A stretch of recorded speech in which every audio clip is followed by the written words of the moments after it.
Welcome to the Daily D, and today we are making a crumb crust apple pie. I'm not going to show you how I make the pastry because I've covered that in another video. I'll link it below. No use going through the pastry recipe every time I show a different pie, and also because some people use store-bought. So I'm going to be making two pies. The directions below will be for one pie. Okay, just in case you want to make one. If you're making two, double it. So the first thing I do after making the pie shells is I put the ingredients together. So for one pie, you're going to put in half a cup of butter, 2/3 a cup of packed brown sugar, and 1 cup of flour. And then you're going to get your hands dirty. This is the only way. Oh, and the butter is softened. I know there's a lot of different recipes out there for crumb crusts, but a lot of them call for, cold butter that you cut in with like a pastry knife thing. I don't care for them as much. There's other ones that have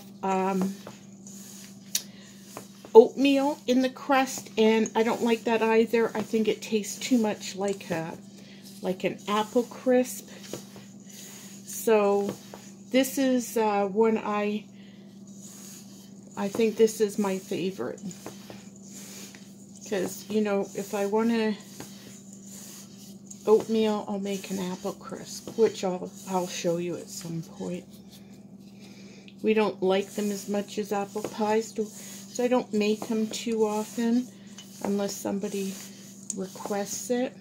So all I'm doing is using my hands and blending all these ingredients together. And you're just trying to get the butter to kind of meld all the ingredients together. And when there's not a lot of loose stuff at the bottom, you know that it's all pretty well blended. And you don't see really big butter chunks.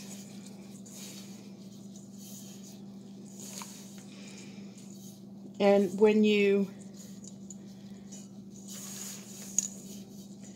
gets crumbly, and we're not going to keep it in big pieces like that. We're just going to crumble it up like that.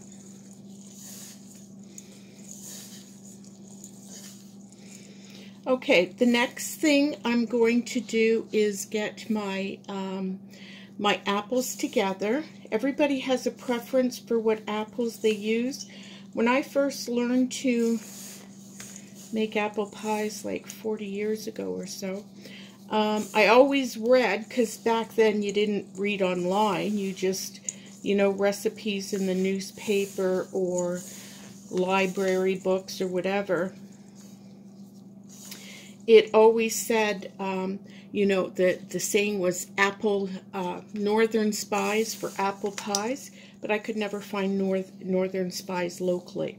So I use a mixture of Granny Smith apples and McIntosh. Granny Smith are tart and firm, and McIntosh are sweeter and softer, and I like the mixture together, but I don't do it half and half. I usually do about 2/3 of Granny Smith and about 1/3 or so of McIntosh. I, however, am just using up apples before they go bad. I have to use them up, so I'm just going to use whatever I have left in. Even if the pies are skimpy, I'm going to make two pies because I think there's a little bit too much for one pie. So we're going to make two skimpy pies instead of one pie. So we'll get back to you with the apples. Okay, I'm going to cut up the apples, and this is a machine I bought online like, oh gosh, I don't know how many years ago. This revolutionized my pie making because all the slices are the same size. It's great for moms who are cutting up apples for kids. It's really quick. And this is the type of thing that's been around for probably 100 years. I'll post a link in the description. I think they sell them on Amazon, so I'll find it for you. And I'll post a link in the description if you're interested in buying it. So you just pull it out. You place your apple on it you want to put it in here, but kind of aim it for wherever this is. You don't want to just put it head on to here because the core is right between here. So I put it on and aim for the core. On the other side right here. And then all you do is turn it. Now this sticks to your table, but because this is on the pads, it doesn't. And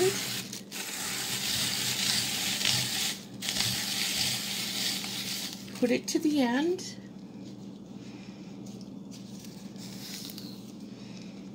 Pull it off.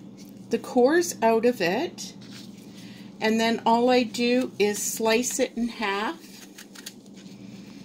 And then put them in my bowl. And that's it. And then I just, I pull this off, bring it back, and do another one. And it's really quick. You could do a whole lot of apples in a short amount of time. So I'm just going to continue on with these apples, and we'll be back. Okay, so we're going to mix our sugar and our cinnamon. How much sugar and cinnamon you use is to personal taste. Anywhere from half a cup to 3/4 of a cup of sugar, and anywhere from a teaspoon to a tablespoon of cinnamon. A tablespoon sounds like a lot. That's how much we use. We just absolutely love the taste of cinnamon. So what I end up doing is I pour a good amount over it. I use my wooden spoon. You can put some lemon juice on it to prevent browning. I find as soon as you put the sugar on and coat it, they don't brown. So I try and get that on as soon as I can. That's why that machine is so good, because it does everything so quickly. Now, as you can see, all of them are perfectly shaped. They're the same thickness, and that makes a beautiful apple pie because you're not in a thing where some are big and some are small. Okay. So the next thing I do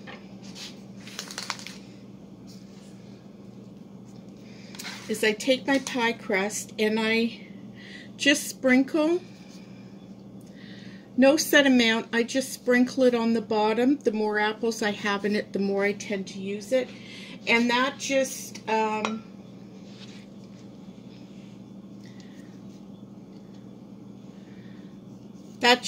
helps thicken any juices so you don't have a pie and you cut into it and it's all water.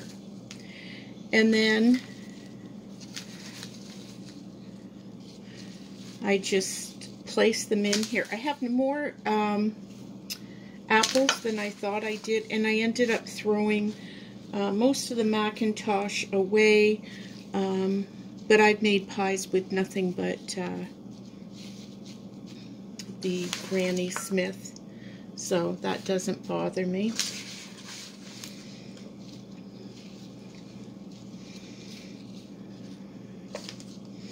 So you want to try and fill the gaps.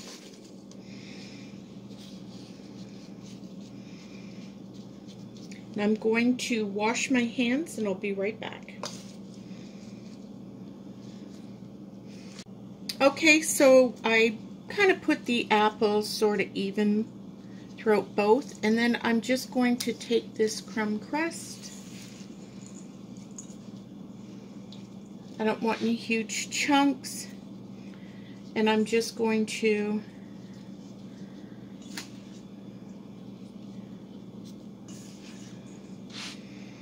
put it all over the pie. You kind of don't want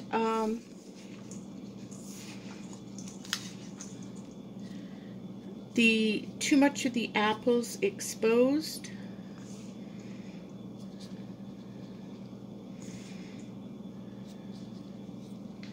And then I just kind of press it down. I don't want to meld them all together in one thing. It's just, it's going to prevent it from kind of falling all over while you put it in the oven. Okay, so I'm going to put this in the oven at 450 degrees for 10 minutes. Then I'm going to lower the temperature to 350, and I generally cook mine about 45 minutes, and we'll be back. Okay, the pie is done. Well, both pies are done. This is what it looks like when it comes out, and this is when you cut off a piece and put it on a plate. It's absolutely delicious. Give it a try. Thanks for watching. Don't forget to check out our recipes playlist for all of our recipes. You'll find the recipe to this below in the description. Thanks for joining us today. Don't forget to like, comment, and subscribe, and much love.